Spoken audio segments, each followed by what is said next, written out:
Diary Farmers Association Ponnani taluk കമ്മിറ്റിയുടെ നേതൃത്വത്തിൽ പഠനം ക്ഷീരകർഷക സംഗമം നടത്തി.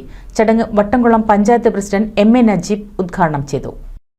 പൊന്നാനി താലൂക്കിലെ വിവിധ പ്രദേശങ്ങളിൽ നിരവധി പശുക്കൾ കുഴഞ്ഞു വീഴുന്ന അവസ്ഥ ഉണ്ടായതിനെ തുടർന്ന് പശു വളർത്തൽ എങ്ങനെ ലാഭകരമാക്കാം എന്ന വിഷയത്തിൽ diary farmers association Ponnani taluk കമ്മിറ്റിയുടെ നേതൃത്വത്തിൽ പഠനം ക്ഷീരകർഷക സംഗമം നടത്തിയത്.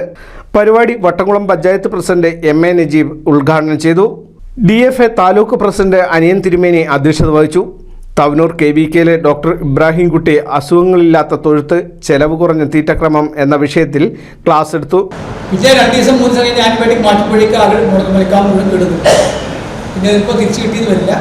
അപ്പോൾ അത് ഡോക്ടറുടെ പരിചയവും അതുപോലെ നമ്മുടെ ഉടമസ്ഥൻ്റെ ഭാഗം പോലെയൊക്കെ ഇരിക്കും. ഏത് ആന്റിബയോട്ടിക് ആണോ ഫസ്റ്റ് കൊടുത്തത് അത് ഫലപ്രദമാണെങ്കിൽ പെട്ടെന്നെങ്കിൽ രോഗം.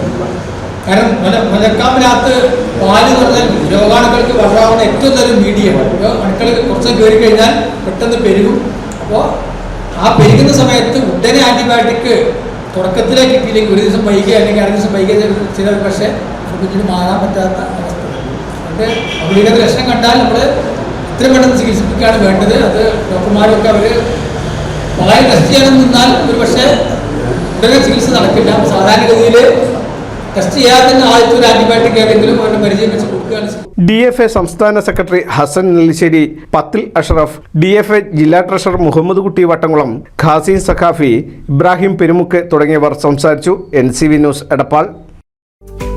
കേരളത്തിലെ number 1 broadband cable TV network കമ്പനിയായ കേരള വിഷൻ ഇന്ന് ഇന്ത്യയിലെ ആദ്യ 10 ബ്രോഡ്ബാൻഡ് കേബിൾ TV സേവനദാതാക്കളുടെ പട്ടികയിൽ ഇടം നേടിയിരിക്കുന്നു.